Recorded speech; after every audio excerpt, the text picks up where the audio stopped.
Hi everyone, I am a ex-subliminal creator. I was making subliminals for 2 years here on YouTube. I was never consistent, so don't ask me about all that.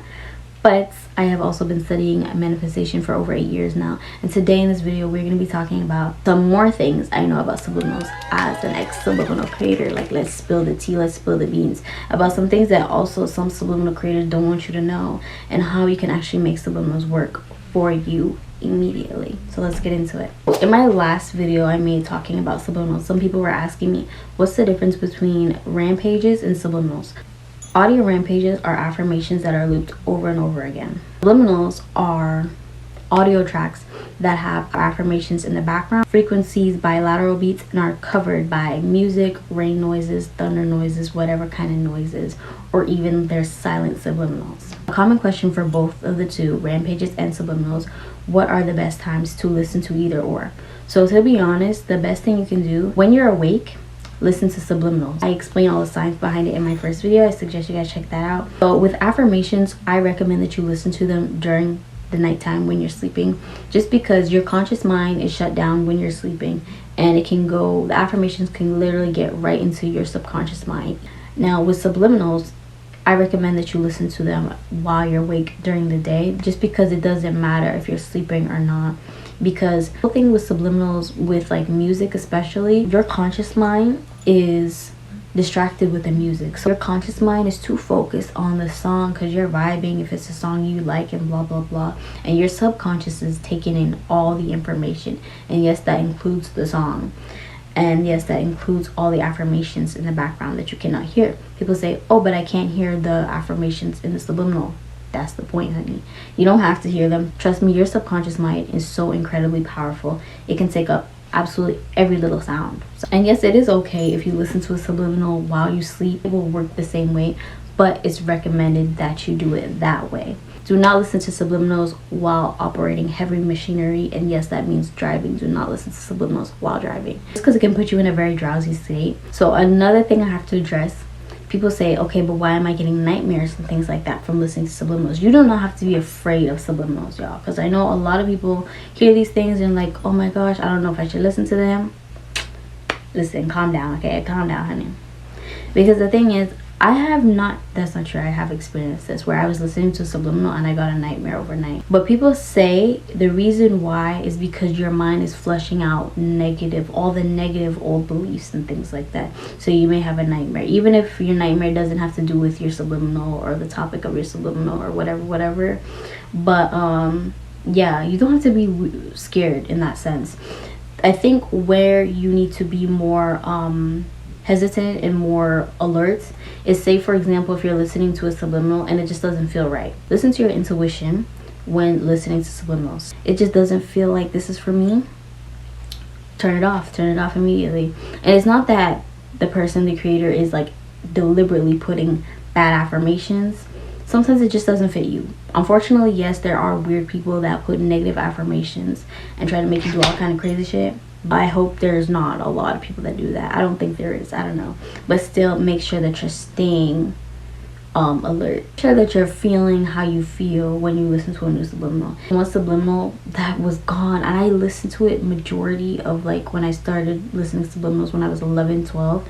It made me feel like the baddest on the planet. It made me feel like the best person in the world. So people could say, what's the science behind this? Like, this doesn't make any sense.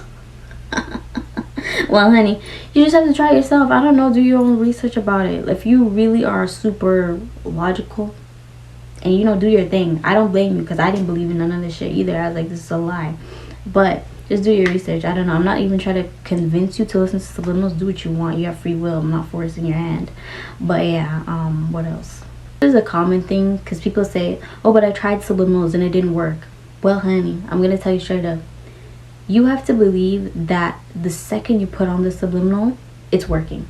And I know that can sound stupid. You have to believe and know that it is working. Yes, as I have mentioned, you can listen to a subliminal and not even believe it will work, and it works. As long as you're staying especially consistent. You can't just put on a subliminal and say, okay, but this didn't work like the day of.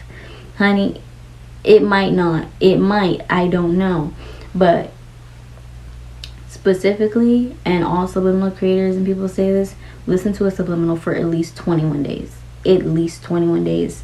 That's it. Repetition is important for the brain to change, and it will just become a habit, just become a part of your daily life. Is to make sure that you are choosing specifically. This is what I used to do, and this is why I was a subliminal bop. I talked about it, why I had so many subliminals saved in my playlist, because I would make sure I choose subliminals that had songs that I really liked, like really liked. Not a song that I like a song that I like and love, so that I can, you know, stay on top of being consistent with listening to that subliminal.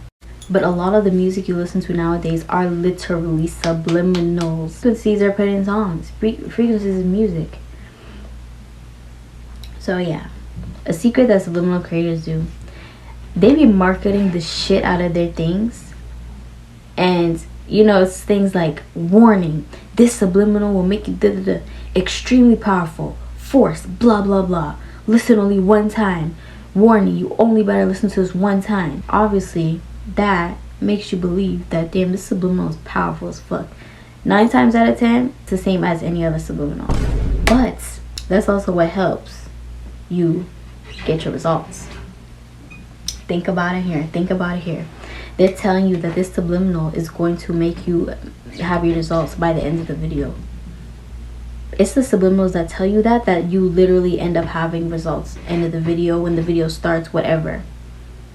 Not only that, you scroll in the comments, it's people saying, I had results like as soon as I put on the video, blah blah blah, after blah blah blah. That motivates you, that you start to think, okay, well, I can have the same type of results.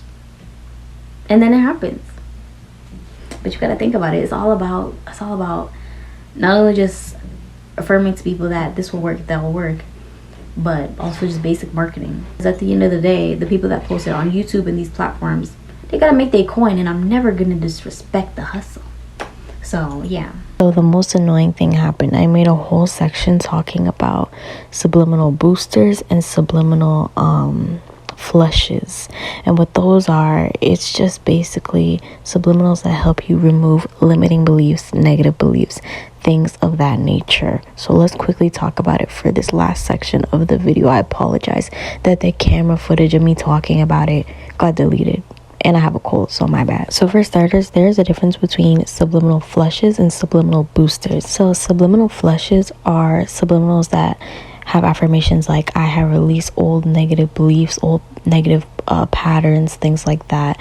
Things for removing limiting beliefs, basically. And subliminal boosters are to help you feel confident within your manifestation, to be a master manifester. Like, all my results are permanent, all my results are mine, I get results at the speed of light. It's for fast results, it's for results that are just yours, basically. That's all it is. And me personally, I used to listen to a lot of subliminal flushes back when I listened to subliminals a lot. And some people have experienced like some side effects of subliminal flushes is like crying, going to the bathroom a lot. Yeah, people were talking about how they had to go to the bathroom a lot because of subliminal flushes, as well as just releasing in some type of way. So even yawning as well is another side effect of just your body releasing things, you know what I mean? Some people may say it's a coincidence. Hey, I don't know, but I definitely felt really good. The way that subliminal flushes and boosters would make me feel is just really good. It was a good release, it was a good boost, it was good, it's just everything. You don't need them personally, but I think they're great no matter what, because it's just good to it's a way to, I guess, kind of work on your self-concept, because self-concept is so important, right? Rewiring your brain for success and like focusing on what you need to fix is really the best thing you can do. Instead of just trying to listen to a subliminal for your desire, why don't you listen to a subliminal for you? So I think those are great as well. We'll be talking more about subliminals and extra things like that. If that sounds good to you, make sure you like, comment, and subscribe, and I will see you in my next video. Okay, love you, bye.